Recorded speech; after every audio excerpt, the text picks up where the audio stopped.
Hi guys, welcome to another Manny's Top 3. Today, we're going to talk all about my favourite 3 Dark Angel Warlord traits.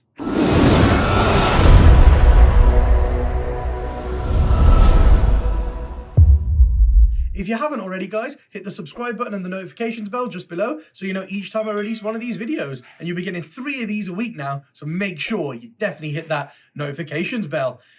Right, these Dark Angel Warlord traits. So I'm going to run you through the top 3, but first I would like to start off with one that didn't quite make the list for a specific reason. So the one I want to talk about is called The Watched. Now I think it deserves an honourable mention.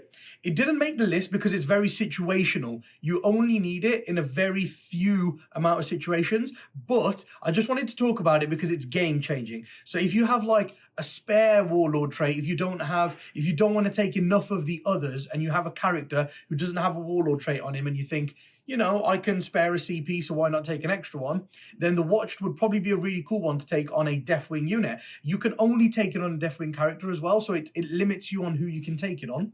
But if you take it once per game, you can basically automatically deny any power anywhere on the table. You do not have to be within 24 inches of the psychic casting it. You just got to be on the table.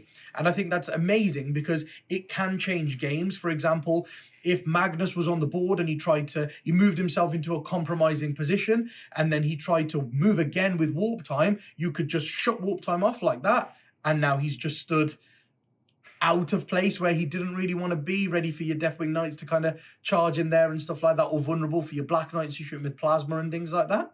So I think that one deserved a mention, but it didn't quite make the list. So my top 3 then, guys. As I say, these are my favourite 3. So if you have any that are working really well for you, leave them in the comments below for everyone to share. That's what it's all about. So, third on my list, I've chosen Rights of War, which is from the regular Space Marine Codex, because it makes everybody OBSEC. Now, the reason why I've put that in is because I know most people's favorite unit from the Dark Angel book, especially mine as well, is Deathwing Knights. And Deathwing Knights, even with the new rules for detachments for Dark Angels, they do not gain the objective secured ability. So they lack in objective holding a little bit, and they're pretty slow. So you want them to be able to sit on an objective and hold it really well. And the way to do that is by giving them the objective secured ability. So if you take this on a Warlord, then friendly character, and that's the key thing as well, it makes character units OBSEC.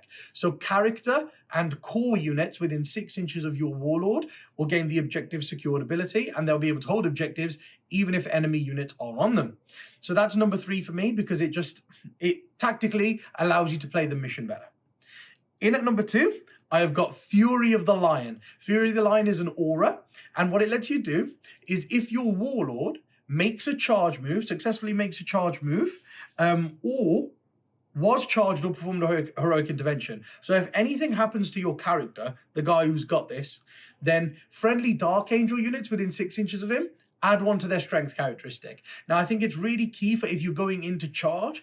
The main reason is with the new rules for Vanguard detachments, if you have a Vanguard detachment completely consisting of Deathwing units, then certain Deathwing units in those detachments, not including Deathwing Knights, certain other units gain the objective secured ability. So if you're running Vanguard and you're not really running Deathwing Knights, then this one can be really cool because you've already got objective secured, and then you charge in with the Fury of the Lion character at the head. And what it lets you do is +1 strength to your characteristic means that a lot of Terminators that you add to your army now because they're OBSEC can take the Storm Shield and Thunderhammer to be the most durable combination of Terminator that you can have on the board, and against toughness 8, which is quite a few things now, especially like Mortarion is toughness 8, Knights are toughness 8, quite a lot of the new tanks that are being released are toughness 8 as well, especially the Primaris ones. And what it lets you do is wound those on 3s, which I think is key. There's a lot of toughness 8 durable units in the game right now, and being able to make your Deathwing Terminators go up to strength 9 is amazing. And your Deathwing Knights. Deathwing Knights will benefit from this Warlord traits. They'll go up to 9. And I think that's a really, really cool way to play. And it really helps things like Outriders as well. There's so much toughness 4 in the game right now. If you put this on a character like, say, a Primaris Chaplain on a bike, and he's running up the board with your OBSEC Outriders in an in an outrider detachment. Yeah, he's running up there with your objective secured outriders, and then they can just charge straight in. And because he's charged in the middle, they all get strength 5, and even against Marines, Orcs, they were literally clear models, like in bunches. So that's why that comes in at number 2 for me. Number 1 is Decisive Tactician. And Decisive Tactician, what it lets you do is friendly core Dark Angel units. This one only affects core.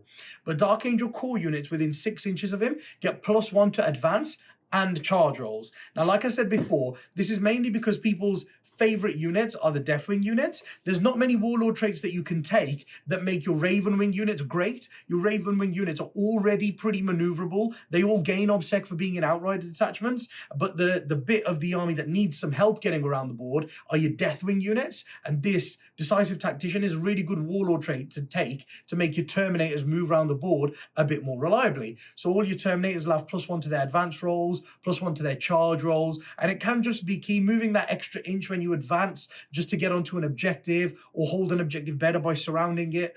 I think that it changes the game, especially the +1 to charge and stuff. When you drop in from reserves with Terminators, making an 8-inch charge with a CP reroll is a lot more reliable than making a 9-inch charge. The percentages change quite drastically. So that's why that comes in at number 1 for me, because it's all about reliability, guys. Having +1 to your advance rolls and +1 to your charge rolls makes you a lot more reliable and efficient when you get into combat. So those are my top 3 Warlord traits for Dark Angels, guys. Like I say, if you have any that are working really well for you, please leave them in the comments below for everybody to share. And until the next video, guys, I'll see you later.